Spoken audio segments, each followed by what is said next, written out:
Let's do the astro weather for Tuesday, the 3rd of October. Unfortunately, these early morning vibes are quite rubbish. We did get a bit of a reprieve from annoying aspects yesterday afternoon, but they are definitely showing up here in our sleep. We have Mercury making an opposition to Neptune at about 2:30 a.m. So this is that energy of imagination and being artistic. But because of that, it also is the energy of being susceptible to feeling a lot of emotions and kind of struggling to separate the facts of illusion and fact. So, you might be having those dreams that feel real, and you could be woken up from those quite a lot. It is the energy also of being quite reserved in our verbal expressions of love. So I would not advise any late night texting. So 2:30 on Tuesday morning, no late texting. If you are in a relationship or you have got connections where there is already friction, it will be better to work through your feelings alone.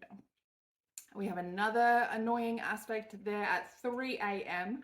with the moon making a conjunction aspect with Uranus. So this is Taurus and Taurus. So this is quite a stubborn energy, and it is like it will cause a lack of inner balance and having unreasonable views and strange habits. So those dreams that you are finding hard to distinguish whether they are real or not are probably going to be quite strange, and you will likely have people showing up in them that you haven't thought about for a while. So really kind of surprising relationship connections. You might dream of somebody in an interesting way that you hadn't thought about them like that before. This is also the energy of unexpected financial gains or losses. So don't be doing shopping at 3 a.m. So we will be waking up very stubborn and very negative towards ourselves with this energy until about 9 a.m. So if you've slept in, you might be okay. But there is an aspect at 6 a.m. that is going to be an energy of ignoring our need for self-care and balance. And it will be wanting us to choose like luxury and laziness and comfort. And we're going to be very stubborn about that.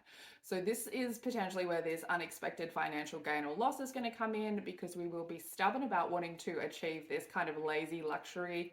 And if we are in a position to be doing any investing or shopping that early in the morning, it's likely that we will be wasting money. So be aware of that. At 7 a.m., there is an aspect that's going to make it really difficult to bond with people emotionally. It's the idea of wanting comfort but feeling confined by your own existing way of doing things. It's really quite a hard aspect, and it does not really allow any balancing, I guess. It is the feminine energy being quite intensified, and so arguments with feminine energy will be very heightened, and we'll be in a place of like not trusting that what we have to offer, what we do, and any of our skills are any good. It's quite negative self-talk energy. So that's at 7 a.m. We do get a nice energy shift. So before most people starting work at 8:46 a.m. with the moon in Taurus making a sextile aspect with Neptune in Pisces. So this is a great energy for visiting relatives, specifically if they are in hospital and like old age homes or institutions, that sort of energy. Really nice vibes to be taking into places like that, because we will be feeling quite charitable with this energy around. It does bring a closeness with that feminine energy. So if you did have any issues earlier in the morning with somebody in their feminine energy, this energy will help even that out. And it's the perfect time for expressing yourself creatively through your feminine energy and doing things like spending time on the beach. That will bring you a lot of joy. Cancer being a water sign will find that very nice. So, meditating at sunrise is also suggested by a lot of astrologers when we have these aspects so early in the morning, as a way to kind of find beauty inside that dream space that we've kind of been in overnight. So at 9:41, the moon trines Mercury. So this is two earth signs trining each other, which is very nice. It's very good for learning new skills. It's good for having good judgment, excellent communication skills with others, and being open to new ideas. So our intelligence is going to be very powerful once we get to that 9:40 aspect. So really good day to be chatting about business ideas. At 12:19 p.m., there's an emotional awakening energy. So we may have had conversations earlier in the morning where we have felt really kind of heard. And so then we get to this aspect with the moon and Pluto, and it is an emotionally awakening energy, meaning that it will give us the desire to want to experience these new things that we've thought of, things that we may have seen as extreme actions. It will also give us this need to want to purge things that we don't need anymore in our life and look for like a new aesthetic. So it's like finding comfort, but in a mature, emotional way, kind of understanding the lessons from the physical world and taking that into our emotional space.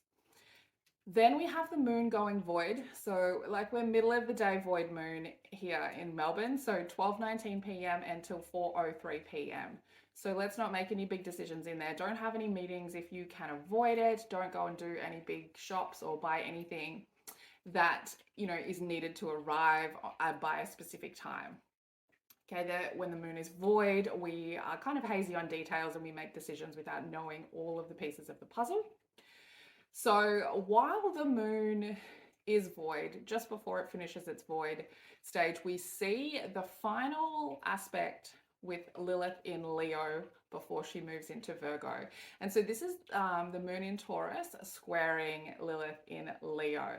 So this is finalizing the Lilith in Leo story for us, and I will be doing another video about what that means as she moves into Virgo. So check that out if you are doing your Lilith journey. So this particular aspect is going to be working with that wound of our ego and our confidence and how we might project that. But it's doing it under a war aspect, okay? A square being a battle kind of energy. So it will be pushing up against ourselves in order to not really want to do the work and not wanting to do it because it's uncomfortable. So we may be presented with a situation where the cycle that we would normally be in would be one of presenting ego and overconfidence in a negative manner. So by being too egotistical, but we will be being challenged to not do that. So it's like the energy of feeling blocked to express yourself by the rules around what society says is an egotistical way.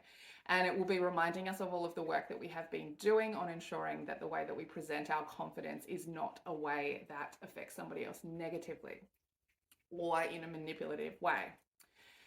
So then we see as the moon moves into Gemini, it makes an aspect with Mars, and this allows us to find a new way to take balanced action toward material abundance.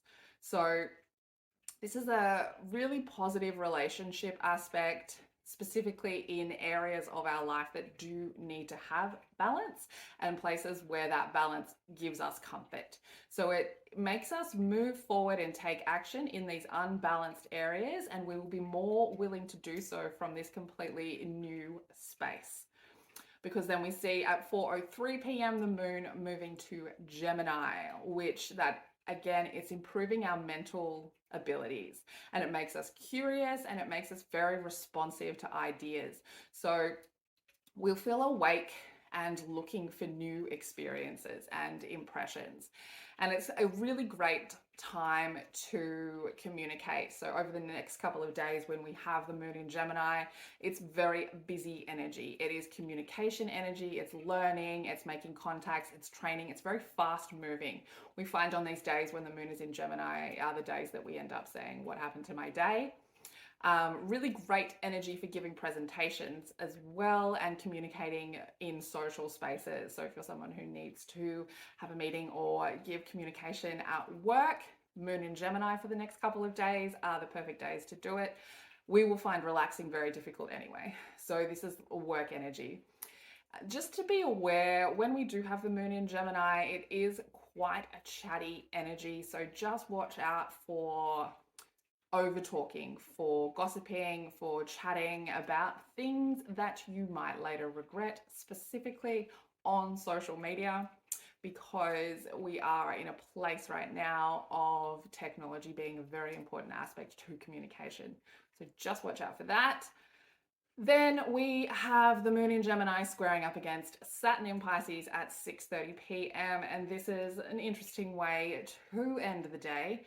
It's quite a heavy energy, and it advises us to avoid things that cause our energy to roller coaster. So these are things like depressants like alcohol or foods that are high in sugar that will cause us to go up and then drop and then up and then drop. So we're sort of trying to avoid that Tuesday night.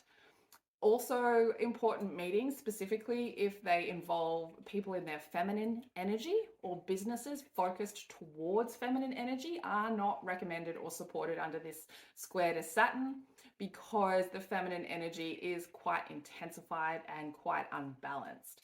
So, don't sign any business contracts under this energy either. And it can make us feel quite depressed and quite teary. It is a high emotional energy. So if you can get out into nature on Tuesday night or hang out with a pet, it's that need for that unconditional love as you sort of roller coaster and spiral through those emotions.